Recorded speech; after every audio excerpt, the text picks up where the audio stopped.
যে দেখেন, এই যে দেখেন এত বড় বড় লেবু। হ্যালো গাইস, আমাদের বাড়ির সামনে যেহেতু একটা লেবু বাগান আছে, তো ওই বাগান থেকে কয়েকদিন ধরে অনেক মানুষ অনেক লেবু নিয়ে যাচ্ছে। কারণ হচ্ছে লেবু গাছ থাকতেছে না, পেকে পেকে পড়ে যাচ্ছে।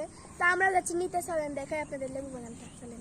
লেবুর দাম নাই তো সেই জন্য সবাই নিয়ে যাচ্ছে, দাম থাকলে দিল না।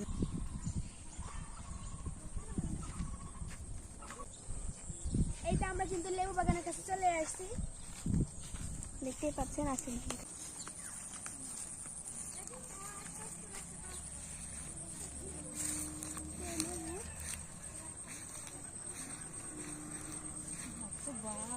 ঘাস হয়ে আছে লেবুর বাগানে, আমাদের ঢুকতে মা লেবু আগে ছিল না, মানুষের গাছে ছিল না, এমনি খুঁজে খুঁজে দেখো মানুষ ছিঁড়ে লেগেছে না, এখন কুড়ে লেগেছে, আমরা কুড়ে নিয়ে যাই, কুড়ে কুড়ে দেখো তো কোনোটা আছে নাকি।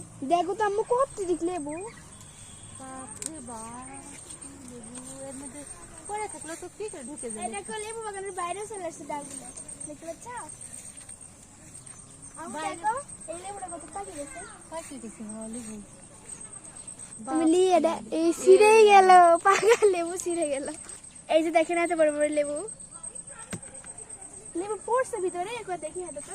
দেখো তো ভুকি দি, দেখো ভুকি দি, দেখো আল্লাহ কত লেবু পড়ে আছে, দেখো দেখো দেখো। গাইস দেখেন কতগুলো লেবু পড়ে আছে ভিতরে, কিন্তু ভিতরে ঢোকার কোনো চিহ্নই না, কিভাবে ঢুকবো দেখটা। ওই যে ওই লেবুটা দেখেন কত বড়।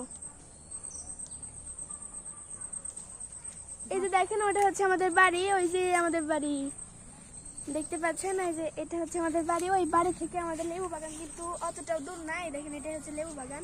আমরা দেখি প্রায় ওই যে মানুষ এখান থেকে অনেক লেবু ছিঁড়ে নিয়ে যায়, না কুড়ায় নিয়ে যায় সেটা জানি না ভালো করে। বাপরে বাপ, কি তাকে পাকা লেবু পড়ে আছে, মনে হচ্ছে ভিতরে ঢুকে কুড়ে লেছে ঢাকা ভরে। কিন্তু কিভাবে ঢুকবো আমার ভিতরে? অনেক লেবু পড়ে আছে রে মা। তো আসলে কি? আসলে দেখো লেবুর বোধহয় দাম নাই নাকি, যে এত লেবু ধরে আছে তা ছিঁড়ে নিয়ে যাবি,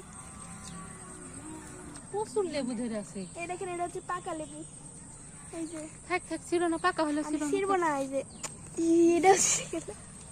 আমি কিন্তু ইচ্ছা করে ছিঁড়ে গেছি। মানে গাছ পাকা লেবু তো হাত ধোয়ার সাথে সাথে ছিঁড়ে দিচ্ছেন, কি করবি।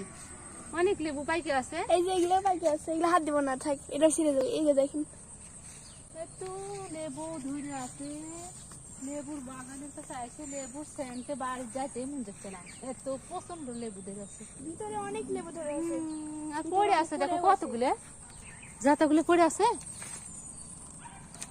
ওই যে ওইদিকে ভিতরে, কিন্তু ওদিকে যাওয়া যাবে না, এখন কিভাবে যাবো? যাওয়া যাবে না। ওই দেখো একটা নিচে গাছের গোড়া কি বড় একটা লেবু পড়ে আছে পাকা। তো গাইস আজকে আমি আপনাদের সাথে শেয়ার করতে এসেছিলাম যে আমাদের বাড়ির সামনে আসলে একটা বড় লেবুর বাগান আছে।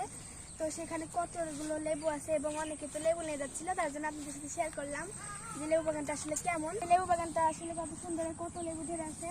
তো আজকের মতো এখানেই বিদায় নিচ্ছি, সবাই ভালো থাকবেন, সুস্থ থাকবেন, আল্লাহ হাফেজ সবাইকে। আল্লাহ হাফেজ।